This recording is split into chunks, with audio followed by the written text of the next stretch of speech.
Welcome to the JP8 Report. This is James Pierce with the JP8 Report, episode 425. Good morning, everybody. Welcome to the JP8 Report. Pretty good weekend. Learned some stuff about some data centers, which this lady, her name is Caitlin Ross. She gave some good pros and cons to data centers, and it was really good. It's on the podcast channel. It's easy to see. It says data center discussion. Go watch it. It's pretty good. It's really good. It's about 58 minutes long. All right. Thanks a lot for tuning in today. Can you believe we're 5 days away from our 250th anniversary of our Declaration of Independence? That's our semi-quincentennial. Say that 10 times fast. Okay. But yeah, happy birthday. And I'm thinking about changing my backdrop just for the rest of this week and part of next week probably. For the official America 250 emblem, put that back there. I'll see if I can make that happen probably this afternoon or so. And then don't forget also the Supreme Court in about an hour from now is going to start releasing its last of the 8 decisions left in this term that they just had. And remember, there's mail-in balloting in there, and there's birthright citizenship in there. So, I know we got different sides of different people and stuff. Just respect what the Supreme Court says, okay? Just do it, all right? We'll find out whether we like it or not. It's coming, all right? And then afterward, they're supposed to release results of a conference they had on Thursday about cases they're going to be hearing, emergency injunctions that are pending, and stuff like that. So, busy day in Supreme Court. In about an hour, I won't be on air. I will, anything consequence will, and there will be brought up tomorrow morning with the JP's morning brief. Matter of fact, just so you know, since you're listening right now, there will be no JP morning brief for Wednesday. Okay, I have to go get labs done at the VA, and I'm going to go on there extra early so I can make it back to do the JP8 report. So sacrifice one for the other because I am not going to wait till 10:30 in the morning to do labs. I will die. Okay, so I'm going to do it. And so if you didn't know, at the Temple VA, you can pull your numbers at 5:45, and at 6 they start drawing blood and taking urine samples, and then by 6:30 I'll be on the road back to here, so be ready to go by 8 o'clock. Okay, that's why I'm doing it. All right. I could do the show, live on my mobile phone. That would be crazy. But now, driving back to Copper's Cove, talking on a camera, that would be crazy. So I'm off on a tangent. All right. So where are we at? Oh yeah, welcome to the JPA report. Don't forget to click the follow button. The way you get to the follow button is that where it says join on my page here. To the right of it, there's a bell. Click the bell, scroll down, and you see the word follow. Click the follow on it. You'll be a follower of the podcast. And then give me a thumbs up, like for the show today. And then chat. We got Covite for Life. He's in there. Ricky, he was on there for the JP's morning brief this morning too. Get in here and talk to him. Leave some live chat. Chat goes away at the end of the podcast this morning, and you can leave regular comments if you want. Okay, so let's get involved. Let's have some fun this week. All right, do some theme music like they got on Vince and Bongino Report and stuff. I'm a one-man band here, guys. Just give me a break. All right, so we'll start off with America 250. Nothing of consequence happened on Saturday the 27th. Yesterday the 28th, there was an American victory at Sullivan's Island, South Carolina. It's considered the first Battle of Charleston. All right, just so you know. 12 U.S. were killed, 91 British were killed. Okay. 28th of June. And again, this is important. Thomas Hickey was executed publicly by the order of General Washington to be an example for the rest of the United States Army or the Continental Army for trying to be treasonous and take an attempt on the general's life. Now, Thomas Hickey of the Hickey Plot was executed publicly yesterday, 250 years ago. And then today, June 29, 1776, Virginia adopted its first constitution and elected Patrick Henry its first governor. Awesome. Give me some American flags in the chat for America 250. I put 3 of them in there just now. All right. Let me go back to my keyboard. And then I'm going to read a quote from Patrick Henry, if I can get to it. There it is. Nope. Wrong one. There we go. All right. So this is from Patrick Henry. This applies today. Bad men cannot make good citizens. It is impossible for a nation of infidels or idolaters should be a nation of freemen. It is when a people forget God that tyrants forget their chains. A vitiated state of morals, a corrupted public conscience is incompatible with freedom.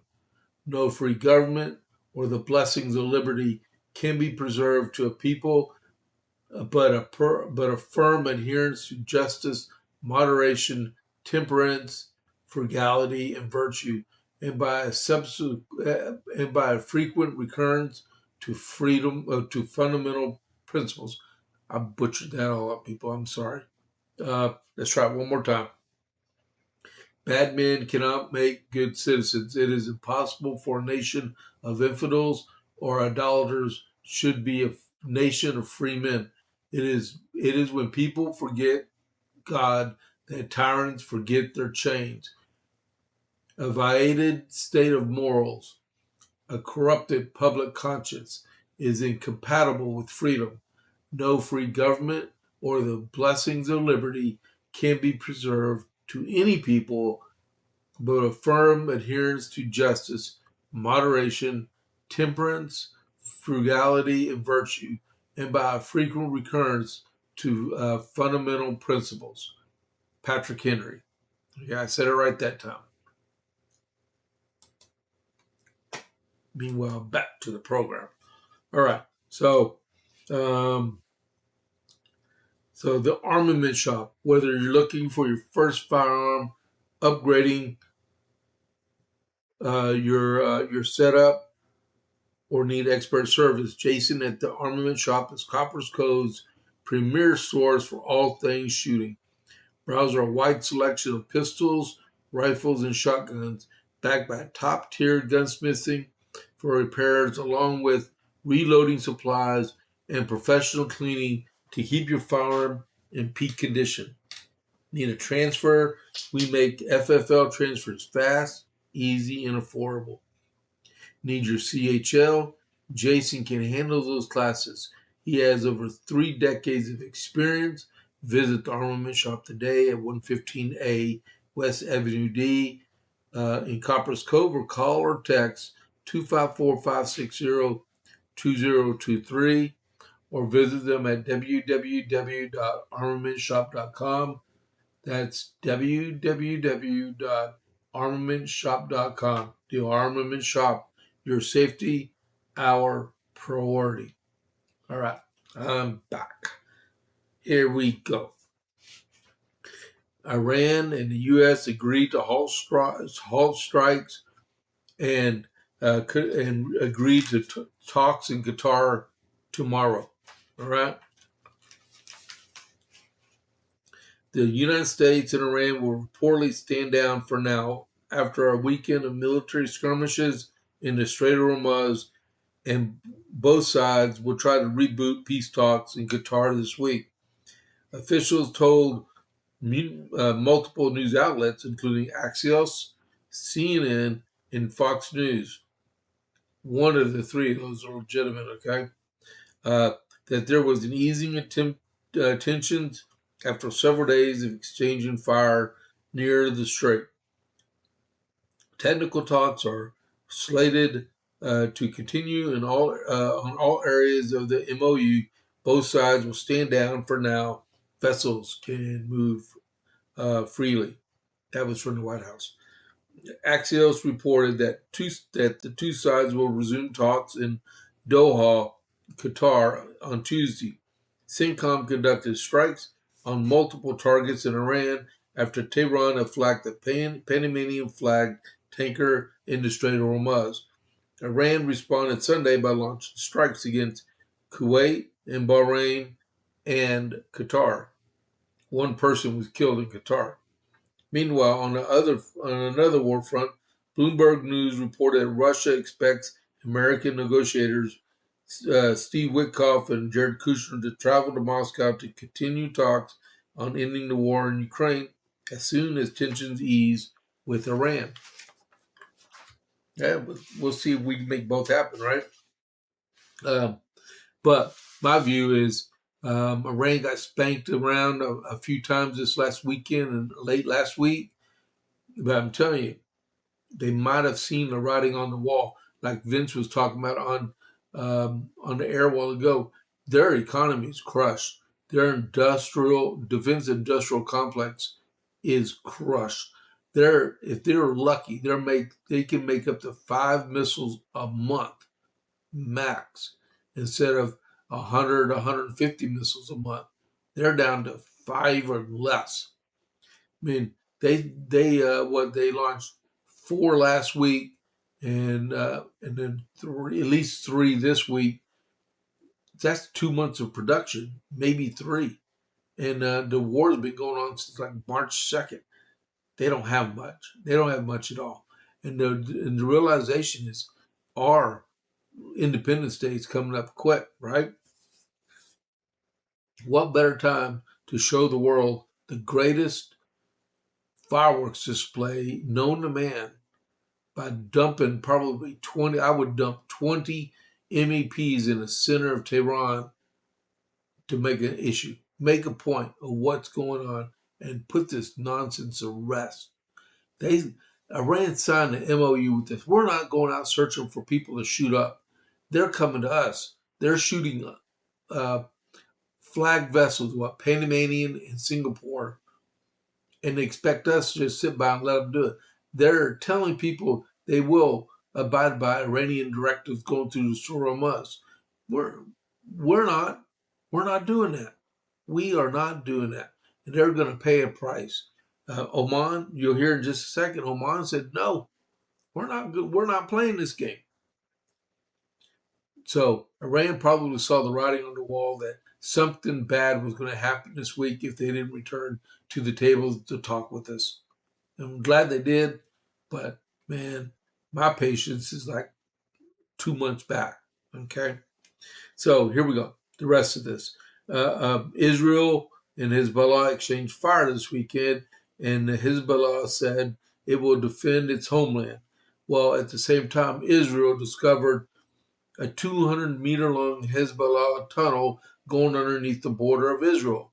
I guess the homeland isn't that good for the Hezbollah because they want to come over to Israel and attack Israel. That's stupid. Oil prices are up in some places, down in other places. Iran is back. Iran attacked Bahrain, Kuwait, and Qatar with drones this last week. Israel's spiritual leader that says U.S. leaders will be seized by the collar. Yeah, okay. Do I even need to comment on that one? Oman rejects Iran's toll plan for escorting tankers through the Strait of Hormuz. Iran demands that ships submit to Iranian directives, but at the same time, they're not talking to Iran, and the ships are flowing smoothly through the strait. 70 plus ships a day are going through the strait. And then Israel says they will withdraw from Lebanon when the Lebanese army moves in, occupies the dead space. Um, and then the stock market closed at 51,876.11. It was down 44,000. It was down, no, it was down 44.51 points. And it opens up in 15 minutes. West Texas Intermediate right now is at $69.74 a barrel. And Brent crude oil is trading at $72.32 a barrel. Okay? That's your RAN update. Okay, let's go. Update on Venezuela real quick.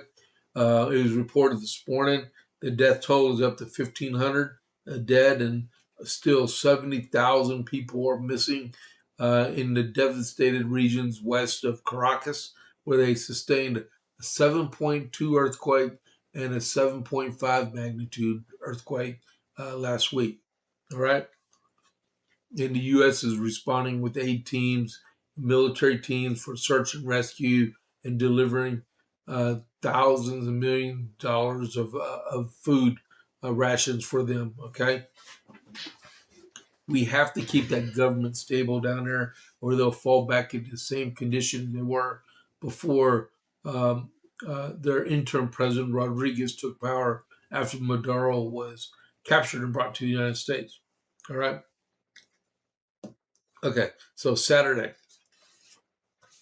there was a runoff election in the state of Louisiana for the United States Senate. It was between Julia Ledlow and John Fleming in the Republican primary. Don't even know the name of the Democrat. I don't care. Okay, I'm in this for Republicans to win. All right. So president put another notch on his belt for wins, for endorsements. He wasn't on the ballot, but President Trump was the winner in Louisiana's GOP Senate runoff election. That's because Trump-backed Representative Julia Ledlow defeated State Treasurer John Fleming to capture the Republican nomination. 6 weeks after denying Trump-targeted GOP Senator Bill Cassidy for a third 6-year term in the Senate, a majority of Republican voters in the solidly red Gulf Coast state backed Ledlow. Her victory in the Senate runoff is seen as another victory for Trump as he works to fill the halls of Congress with loyal lawmakers for his final 2 years in office. And it's another sign of the power of a Trump endorsement in Republican primaries. 5 years after he voted to convict Trump, that's why he got beat right there. In his second impeachment trial, Cassidy was sent packing. Trump reacted to Letlow's victory in a Truth Social post, calling Saturday's result great news. It said Julia Letlow won in Louisiana, creating a positively very strong and smart opponent. Congratulations to Julia. She will be a truly great senator. And Letlow, who was backed by Trump even before she entered the race in January, finished first in the primary, double digits ahead of Fleming, with Cassidy in third place. Who is Bill Cassidy? Oh, yeah. He lost the Republican primary for re-election. Okay. Since no candidate cracked 50% of the vote, Letlow and Fleming advanced to the runoff Republican nomination, and Cassidy became the first elected Republican senator to lose renomination since Richard Lugar in Indiana in 2012. Trump, celebrating Cassidy's defeat, said on Truth Social that it's nice to see that his political career is over. Cassidy, in a speech to supporters after conceding, this was 6 weeks ago. We won't even read that part. See if there's anything matters of more interest on here. Letlow, who was backed by Governor Jeff Landry, a top Trump ally, won a congressional race in 2021 after her husband, he passed away. He died right before he was sworn into office, and she won the special election. Fleming, who spent 8 years in Congress before serving as the White House Deputy Secretary during Trump's first term, argued that he was the most conservative candidate. Hold on just a second. Okay, it's about Nancy Guthrie and the sheriff down there in Prima County. They're arguing again. Letlow will be considered a clear frontrunner in the midterm election against either Hall of Famer Jamie Davis or Gary Crockett. I believe Jamie Davis is the one that won. The brute force of the president's endorsement power has been on display in GOP primaries of the last couple of months. Now, just so you know about Miss Letlow, President Trump personally asked her to run for the United States Senate and fully backed her from the very, very beginning. So he's the one that made that happen, because she was going to run for re-election in the House. Now she's going to be a United States Senator. All right. I'm not saying that Mr. Fleming wasn't good. She was just better, and the president wanted her there. He can run again against Kennedy if he wants in, I think, 2 more years. We'll see. We'll see.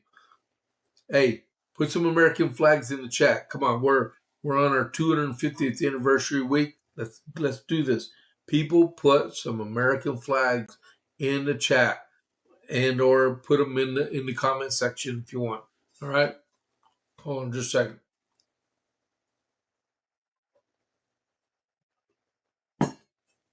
If I don't drink stuff, I'll lose my voice. I got this from Blackout Coffee.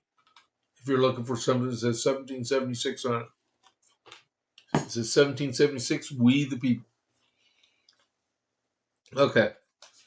President nominated someone for Immigration and Customs Enforcement Director since Todd Lyons resigned. All right. And just like Mark Wayne Mullen, Department of Homeland Security Secretary, this guy's also from Oklahoma. He was a DPS trooper. So President Trump announces appointment to the Director of Immigration Customs Enforcement.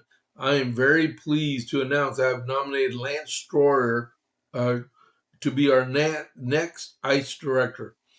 Lance has over 29 years of law enforcement experience in Oklahoma, a state where I won all 77 counties in 2016, 2020, and 2024. Okay. More breaking news, but it doesn't affect us. Lance is a former Oklahoma State Trooper, a United States Marine.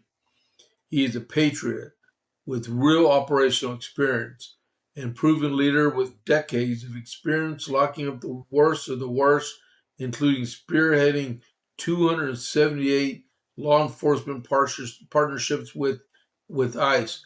Lance has firsthand experience getting illegal aliens off our streets, and just like me and our Secretary of Homeland Security, Mark Wayne Mullen, he loves the men and women of ICE. Importantly, Lance Stroyer has what it takes to detain and deport illegal alien criminals, including murderers, rapists, and drug traffickers at a rate never seen before. Remember, our administration has the highest daily arrest rate by ICE and CBP than any other president by far. It's not even close.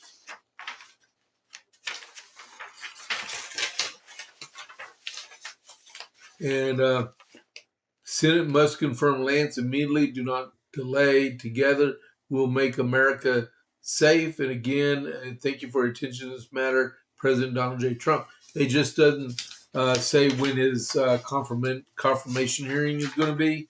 Hopefully, it'll be sometime in July, just like the Attorney General, Acting Attorney General, Todd Blanche. His confirmation date for Attorney General is July 15th. It'd be nice if they can do both on the same day. That would be awesome. My wife, I haven't told my wife about it yet, but she's going to be ecstatic because she's from Oklahoma also. All right? Don't hold it against me. She's a great lady. Awesome lady. All right. So got those two done. The 825. We're actually doing pretty good. Now, just remember, this morning when I do my raid, I'm raiding over Dan Bongino's show, like usual, but Dan Bongino is not there today. Vince is there. So I raided in Vince after the JP's morning brief, and I'm going to raid back into Dan Bongino / Vince after this show. Just so you know, okay? Please click the like button and please get in there and follow the JP8 report. All right? I appreciate it. And let's put we got Covite Life for wow. Really, Ricky? Really? You went there and did that, huh? I did 3 American flags and you did 4 American flags. Really? Okay. I'll see your 4 and I'll give 5. No, I will do 4 and then see you with a Texas flag. Try that one on. All right, here we go. Playing poker with flags. Really? Okay. Don't do it, Ricky. Don't do it. I double dog dare you. Okay. President Trump, late last week, he wanted to bring to the forefront so people would know the dangers of communism in our country, right? So because not only did 3 DSAs win last Tuesday, now they got elections in um, Minnesota, no, not Minnesota, Michigan and Wisconsin and Colorado tomorrow. All right. So President Trump warned American voters Friday about a supposed rise in communism after progressive candidates won elections in New York. New York Socialist Mayor Zohran Mamdani scored a slew of victories last Tuesday when a string of candidates won their respective primaries and for congressional districts, even beating 2 incumbents. Trump slammed recent New York's elections in comments at the Faith and Freedom Coalition Policy Conference in Friday, stating that communist candidates want to completely destroy the traditional American way of life. Communism is very easy to sell. It destroys everything, but it's very easy. I'll be honest. I think I'd be the greatest communist in history, Trump said. I'd give free rent. From now on, anybody that wants a house, don't worry about it. Just pick the house you want. Everybody gets free food. Everything is free from this point forward. Everyone's going to vote for me. The problem is, after 2 years, the country's in a disaster area. The country fails, he continued. It always does. It's easy to sell. The first year, boy, you're the most popular. It's happening right now in New York and California, but you'll start living in squalor. There will be no food. There will be no housing. There won't be any law and order. This is what happens. For thousands of years, it's been happening, but under different names. They didn't have the sexy name of communism in it. They use they just despotism and stuff. Nation king states and stuff. This is what happens.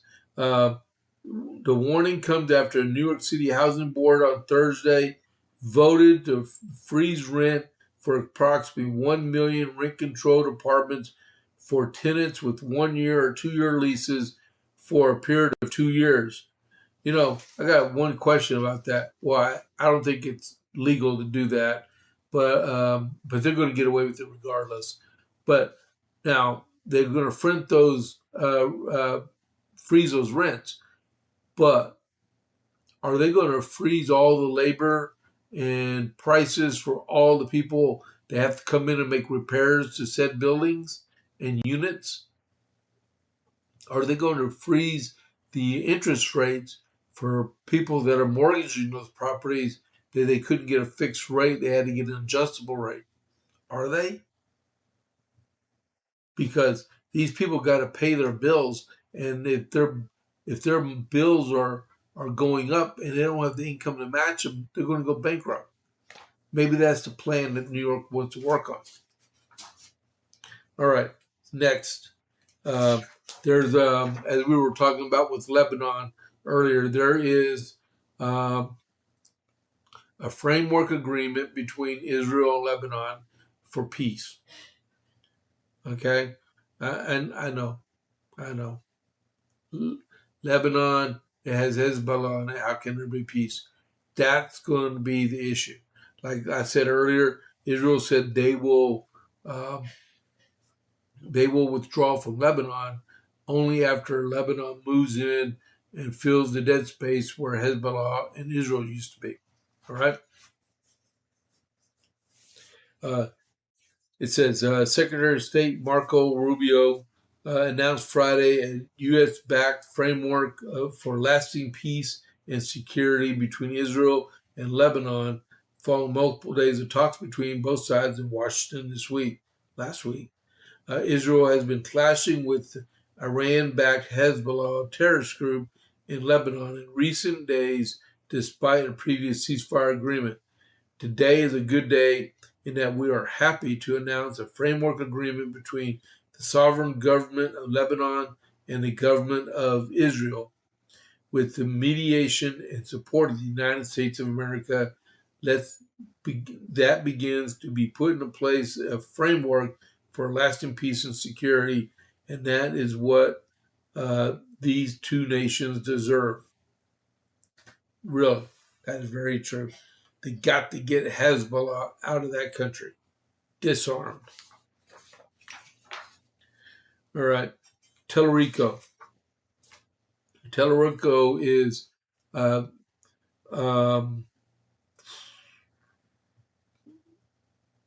is he a state senator or is he state house of representative? I can't remember. I don't pay attention where he serves at. But he said in 2021 to a podcaster, it was told a self-identified transgender queer Latinx podcast. Latinx isn't even a true Mexican word. That he hates Christianity. He said that in 2021 in a recent resurfaced episode of the Activist Theology podcast.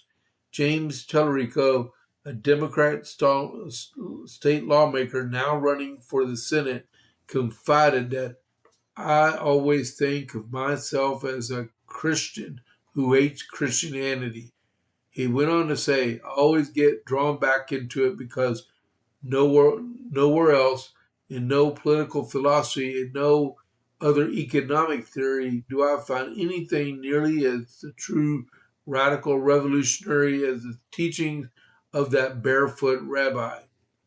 Moments later, he said, podcast hosts that he believed their the teachings of Christ are similar to the teachings of Buddha and other mythical traditions. He's going to lose by about 10 points in November, no matter what. All right? All right. This is a quick one right here. Texas, this legislature is going to make a purpose this coming January in the upcoming Texas legislature of to protect companies that are trying to come to Texas from what they call proxy server advisors.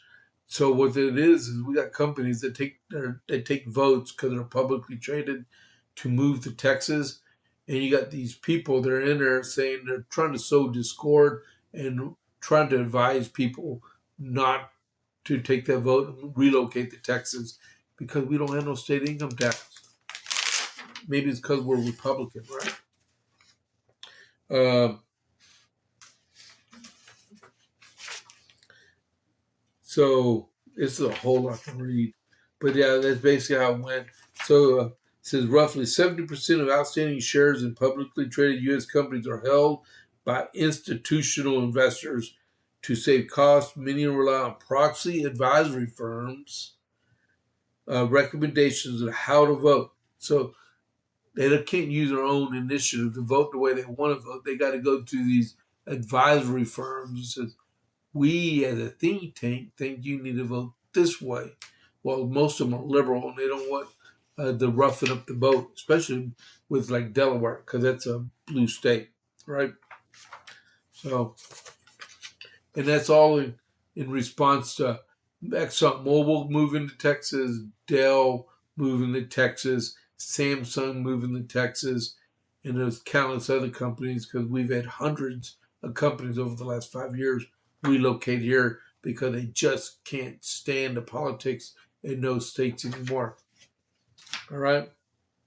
Scott Bessent, he's the Secretary of Treasury. All right.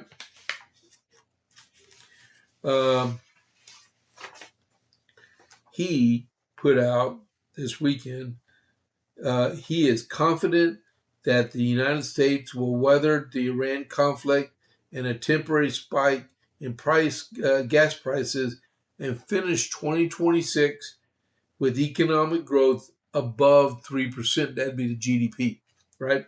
And 3%, while the Federal Reserve's hitting the Federal Reserve's 2% inflation target.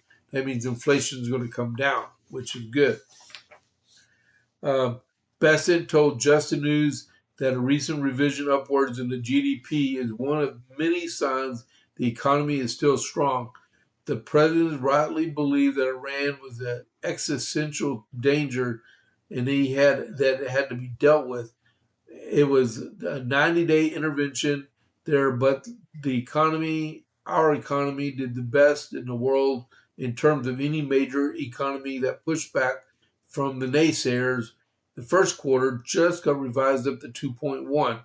Bessent said during an interview Friday with Just the News, I think we're going to print more than 3% growth for the year. More importantly, the energy-generated inflation.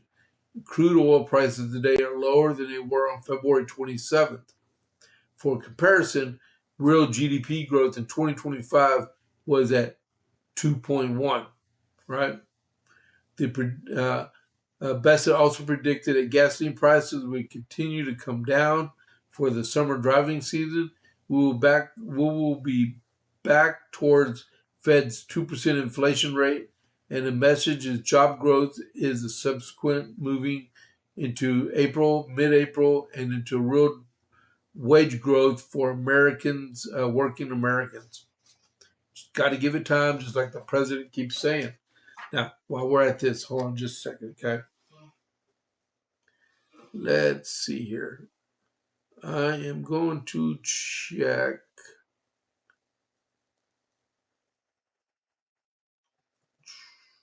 Come on. There we go. Well, gas went up in Harker Heights to $2.93 a gallon. $2.93, under $3 a gallon. Go figure. Right? All right. So our next story, we're at 8:38. We're doing pretty good.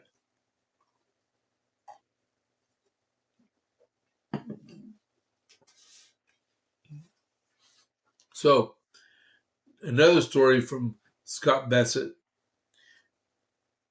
SecTresh vows law-breaking leftist nonprofits to face prosecution, asset seizures. It's funny that headline came out because there's another headline on FoxNews.com that talks about one of the nonprofits in here. It's Neville Roy Singham in Code Pink, right? Grand jury subpoenas just went out this morning from Jay Clayton. Jay, if you don't know Jay Clayton's name, he's the nominee to go to the DNI, the one that's held up right now because we need the Senate to confirm Jamie McDonald for the Southern District of New York. So Jay Clayton can come over, be with the Department of Homeland Security, or it's not Homeland Security, but it's ODNI, right? But it says Scott Bassett is pointedly warning leftists, nonprofits engaged in fraud, violence, improper politics, foreign collusion, and terrorism that they could face penalties far more severe than just losing their tax exempt status, including criminal prosecutions and the officers and trustees and the forfeiture of their financial assets. Nonprofit status is a privilege, Bassett said Friday night on an interview with Just the News. It is a privilege, the right to be exempt from paying taxes. I wish I was exempt from paying taxes. Being able to take donations that are tax deductible and to have private citizens apply against their taxes. We believe that there are many organizations who are violating this privilege. Bassett warning on crackdown on nonprofits come after President Trump signed an executive order last fall asking federal agencies to better police tax-exempt organizations which have exploded in size and mission far beyond traditional characters.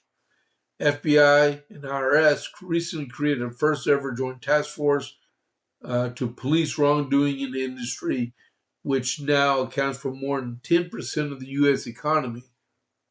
And the Justice Department charged after a long liberal civil rights group, Southern Poverty Law Center, SPLC, with fraudulently collecting donations claimed at fighting extremism and hate while paying to other hate groups. Meanwhile, evidence of other leftist nonprofits engaging U.S. adversaries like China and Cuba, defrauding the government welfare programs and obstructing law enforcement agencies like ICE and fomenting violence, anti-Semitism, and unrest have exploded into the public radar. That is, in a nutshell, what's going on. So if I go over here to here, right here. So a federal grand jury is investigating alleged financial crimes by Neville Roy Singham and the China-based tycoon whose fortune has funneled a sprawling network of socialist, communist, and Marxist organizations across the U.S. over the last decade.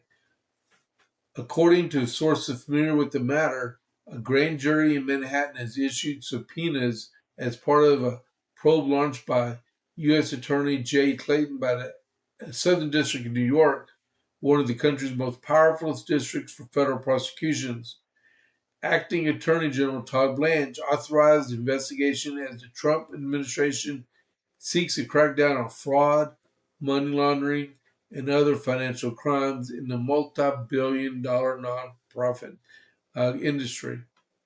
The grand jury action follows Fox News digital investigation published in mid-March, documenting how Singham, and we read this, Singham pumped $285 million from his Shanghai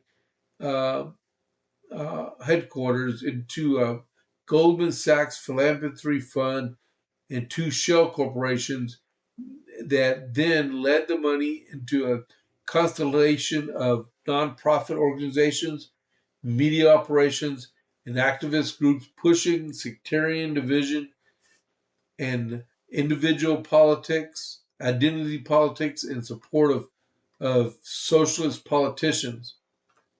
The investigation is examining the movement of money in Singham's financial network and attempting to determine if Singham, the organization he funded, or leaders committed to wire bank fraud, money laundering, and other financial crimes, according to sources familiar with the matter.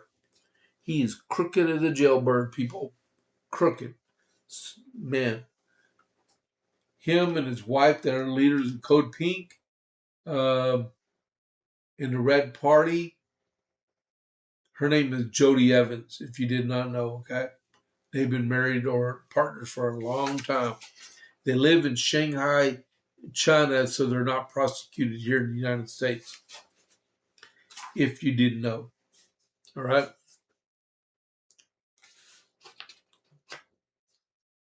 And then here's another one from the IRS about probing tax-exempt status of NGOs linked to China-linked donor, which is Roy Neville Singham, right?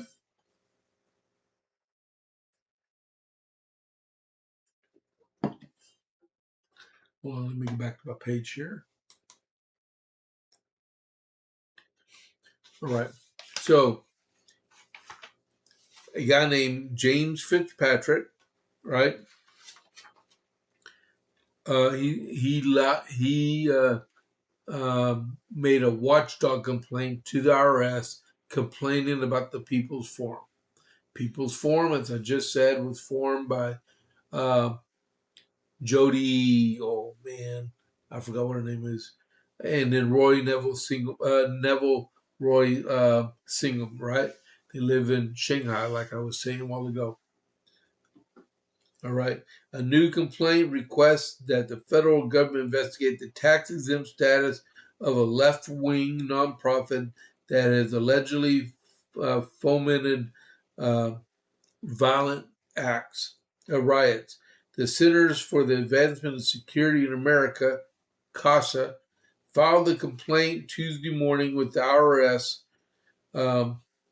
seeking an investigation into the People's Forum Inc., a New York-based non-governmental organization, NGO, uh, linked to socialist mega donor Neville Roy Singham.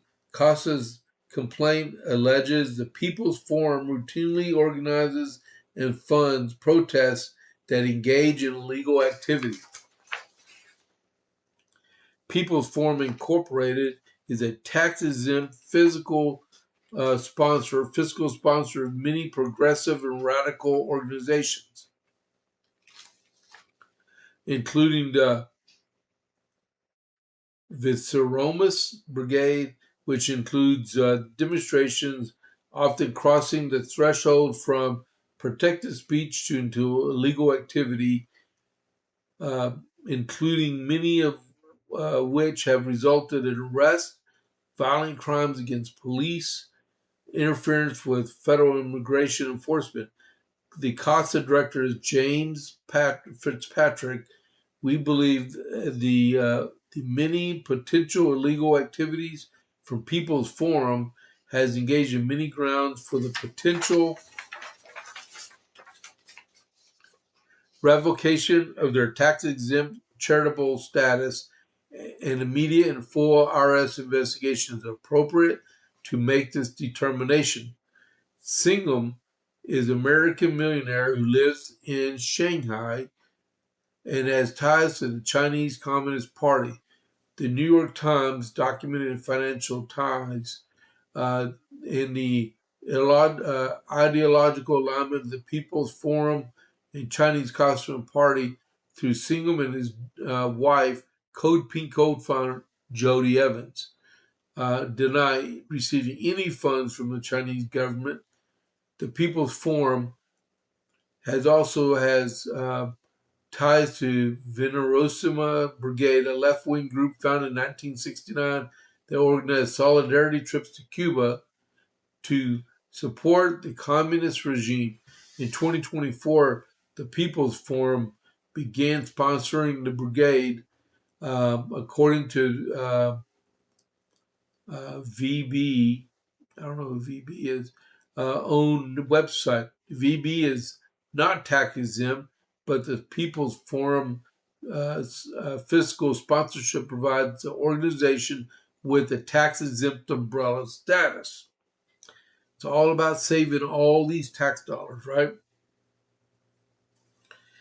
Fox News' Asra Nomani, awesome reporter, explained in March that the People's Forum coordinated protests nationwide that day to chase headlines including Free Palestine, From the River to the Sea protests after October 7th, 2023, attacks by Hamas on Israel, hands off in Iran, and U.S. military strikes in the summer of 2025. Nomani alleged in her article that the People's Forum and its allies orchestrated the supposed organic protests against the death of Renee Good. It was planned. It wasn't spontaneous.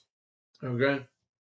Um, Man, I'm not even going to get to the rest of this stuff.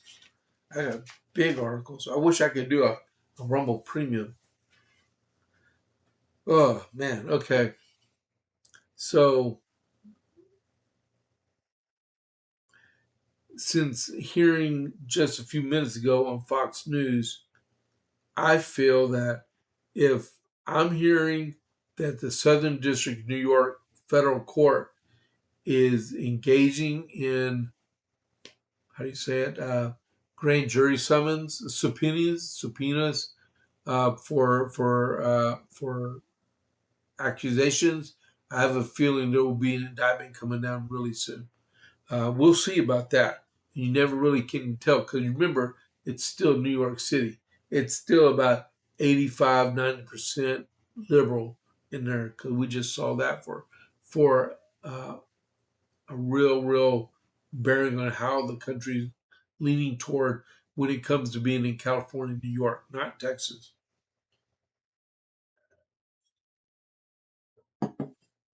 All right.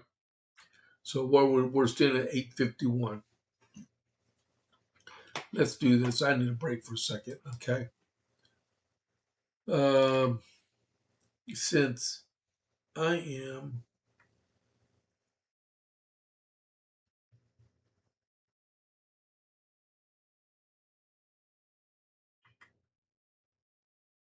let's do Rumble Wallet. Okay. Let's do a Rumble Wallet one for you real quick. I don't know how many people got Rumble. Ah, it won't let me do it. Wonder why.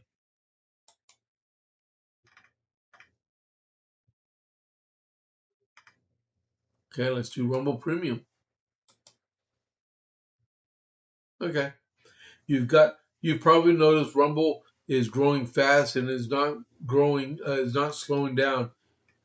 They're building a real alternative to big tech that puts creators first and actually protects free speech. And now there's Rumble Premium, an easy way to upgrade your experience.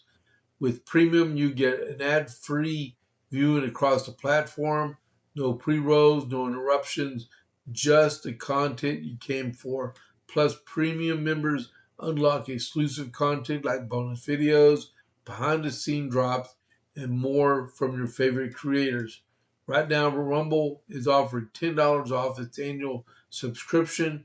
Go to rumble.com/premium and use the promo code STUDIO at checkout. That's rumble.com/premium.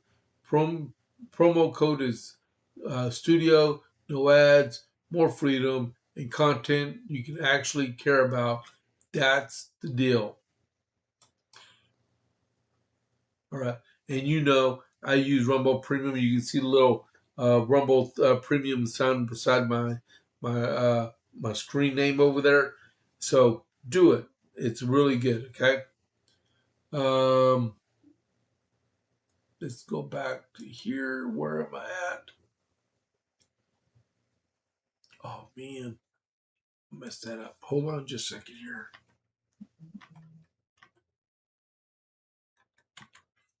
Hold it.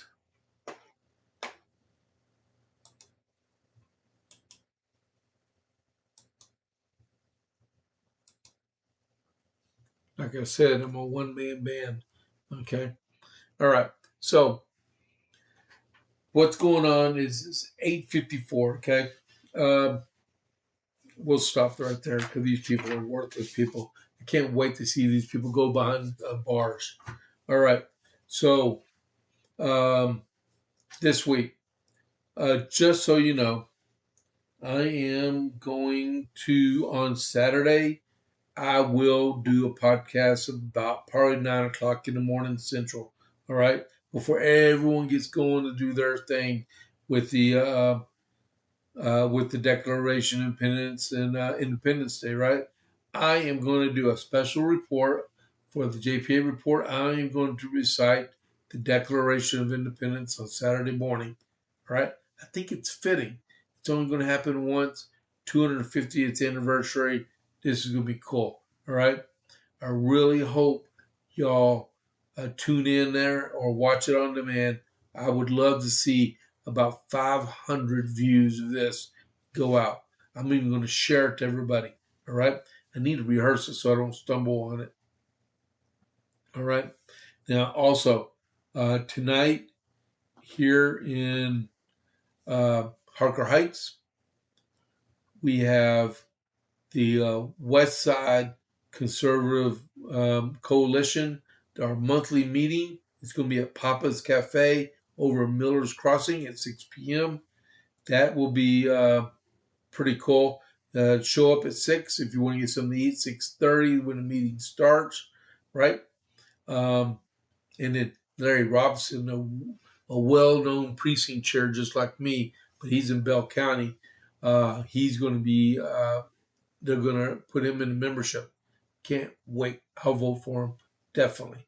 But that's tonight at 6:30 p.m. in Miller's Crossing at Papa's Cafe. All right. Okay. The next thing I want to talk to you about is tomorrow night at 6 p.m. in Copper's Cove. Corio County Republican Party is meeting at 6 p.m. The returning party chair, that would be Norm Mitchell, and then all of us precinct chairs will be re-sworn in. We're going to elect our non-voted in precinct chairs, the ones that had to do applications because people resigned. We're going to vote on them and swear them out. And also, this is an organization meeting. We're going to select our vice chair, our secretary, and our treasurer. We're going to go over our bylaws. We're going to go over upcoming events. It starts at 6 p.m. It's going to be at Trinity Worship Center, and it's going to be behind Walmart in Copper's Cove. All right. Let me go back to my screen.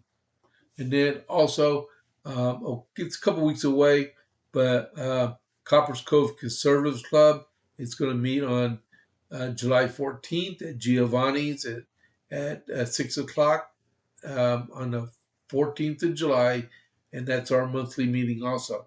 All good conservatives can come and join us, all right? And then there's stuff going on. If you look up on Facebook or on the internet for Elephant in the Room Strategies, he's got stuff going on. This Thursday, I advertise his Pints and Politics for him. Thursday, they're going to be doing an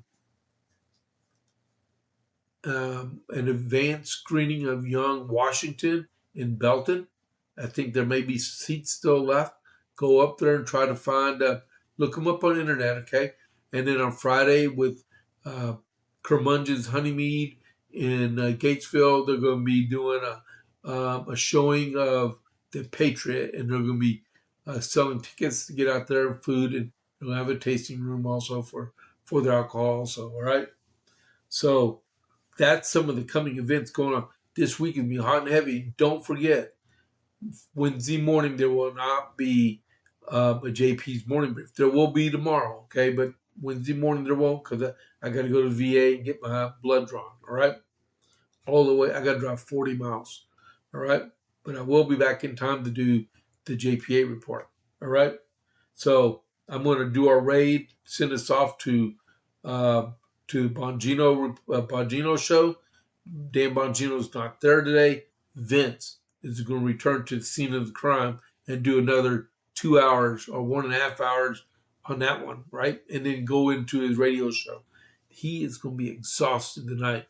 He may need to call in sick tomorrow. Call me. I'll do your show for you, Vince. All right? So, hey, let me do let me do the raid over to there. I will see you all in the morning. Okay, the raid is starting. This is James Pierce with the JP8 report. I will catch you on the flip side, and I am out.